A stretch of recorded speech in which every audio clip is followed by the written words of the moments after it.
গত 2 দশক ধরে ইসরায়েলি প্রধানমন্ত্রী বেনিয়ামিন নেতানিয়াহু এই মুহূর্তের অপেক্ষায় ছিলেন, অর্থাৎ ইরানে আঘাত হানা। ওয়াশিংটন থেকে জাতিসংঘ সবখানে তিনি বারবার সতর্ক করেছেন ইরান নিয়ে, তদবির করেছেন এবং ইরানকে মানচিত্র থেকে মুছে দেওয়ার দাবি জানিয়ে এসেছেন। নেতানিয়াহুর সেই স্বপ্ন পূরণে হাত বাড়িয়েছে যুক্তরাষ্ট্র। মার্কিন সামরিক শক্তির পূর্ণ ক্ষমতা আজ ইরানের ওপর আছড়ে পড়ছে।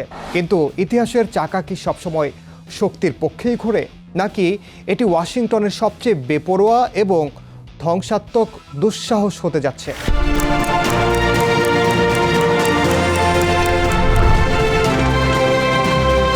বিশ্লেষকরা বলছেন, সাম্রাজ্যগুলো কখনোই তাদের শক্তির অভাবে ধ্বংস হয় না, তারা ধ্বংস হয় তাদের দম্ভ আর ভুল হিসেবের কারণে। 1956 সালে ব্রিটেন যা করেছিল সুয়েজ খালে, 2026 সালে ট্রাম্প কি সেই একই ভুল করছেন তেহরানে? কেন এই যুদ্ধ কেবল ইরান ধ্বংসের নয়, বরং মার্কিন সাম্রাজ্যের সূর্যাস্তের কারণ হতে পারে? তাই জানাবো এবারের দৃশ্যপটে। সঙ্গে আছি আমি, ওমর ইনাল। ট্রাম্প দাবি করে আসছেন পারমাণবিক বোমা অর্জন ঠেকাতেই ইরানের বিরুদ্ধে এই যুদ্ধ।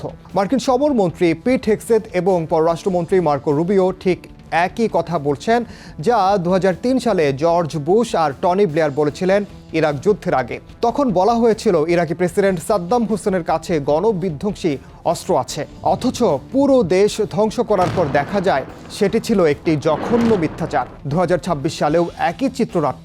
জেনেভা ও ওমানের টেবিলে ইরান নমনীয়তা দেখিয়েছে। ওমানি পররাষ্ট্রমন্ত্রী বদর আলবুসাইদির দাবি অনুযায়ী ইরান তাদের ইউরেনিয়াম সমৃদ্ধকরণ কমিয়ে আন্তর্জাতিক তদারকি মেনে নিতে চেয়েছিল, কিন্তু কূটনীতি ছিল কেবল একটি থিয়েটার। যখন আলোচনা চলছিল তখন নিঃশব্দে মার্কিন নৌবহর ভারত মহাসাগর আর পারস্য উপসাগরে অবস্থান নিচ্ছিল। অর্থাৎ যুক্তরাষ্ট্র শান্তি নয়, ধ্বংস চেয়েছিল।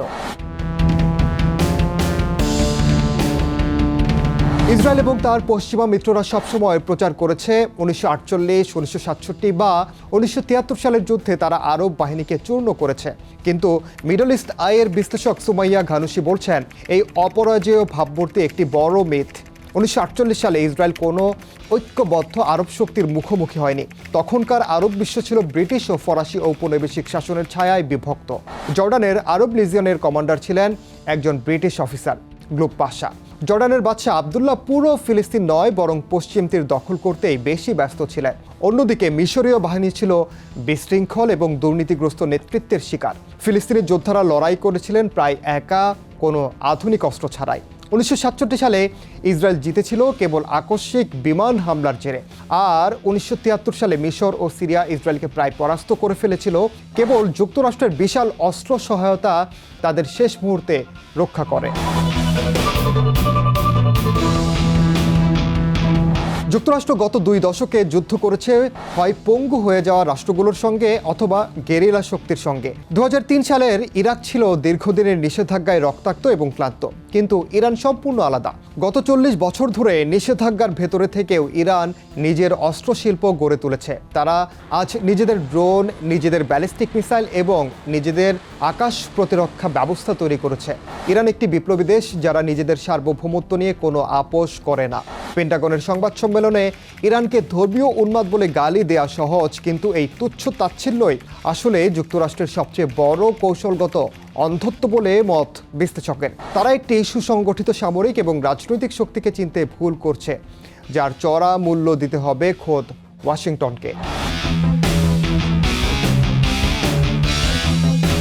ইরান জানে তারা প্রথাগত নৌযুদ্ধে যুক্তরাষ্ট্রের সঙ্গে পারবে না, তাই তাদের রণকৌশল হলো অপ্রতিসম যুদ্ধ। তারা সরাসরি মার্কিন রণতরীতে আঘাত করার চেয়ে পুরো মধ্যপ্রাচ্যে ছড়িয়ে থাকা মার্কিন ঘাঁটির জালকে বা নেটওয়ার্ককে টার্গেট করছে। বাহরাইন, কুয়েত, কাতার, সংযুক্ত আরব আমিরাত, ইরাকে থাকা প্রতিটি মার্কিন সম্পদ আজ ইরানের নিশানায়। ইরানের সবচেয়ে বড় অস্ত্র সামরিক নয়, বরং অর্থনৈতিক। তারা যদি হরমুজ প্রণালী দিয়ে জ্বালানি প্রবাহ বন্ধ করে দিতে পারে এবং বিশ্ববাজারে তেলের সরবরাহ রুখে দেয়, তবে আঘাতটা লাগবে সরাসরি ওয়াশিংটনের পেট্রোডলার সিস্টেমে। যদি বিশ্ববাজার ডলারের উপর আস্থা হারায়, তবে ওয়াল স্ট্রিট ধসে পড়বে, আর ওয়াল স্ট্রিট ধসে পড়লে মার্কিন সাম্রাজ্যের ভিত্তি নড়ে যাবে। 1956 সালের সুয়েজ সংকট ব্রিটিশ সাম্রাজ্যকে ধ্বংস করেনি ঠিকই, কিন্তু বিশ্বকে দেখিয়ে দিয়েছিল যে লন্ডনের ক্ষমতা শেষ। সাম্রাজ্যগুলো যখন তাদের সামরিক সক্ষমতাকে কৌশলগত বুদ্ধিমত্তা বলে ভুল করতে শুরু করে, তখনই পতন ত্বরান্বিত হয়। 1956 সালের সেই জেদ ব্রিটেনকে একঘরে করে দিয়েছিল।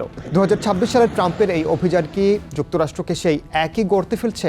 নেতানিয়াহু হয়তো মনে করছেন তিনি মধ্যপ্রাচ্যের মানচিত্র বদলে দেবেন, কিন্তু আসলে তিনি হয়তো মার্কিন সাম্রাজ্যের সূর্যাস্ত ডেকে আনছেন। এমনটাই বলছেন বিশ্লেষকরা।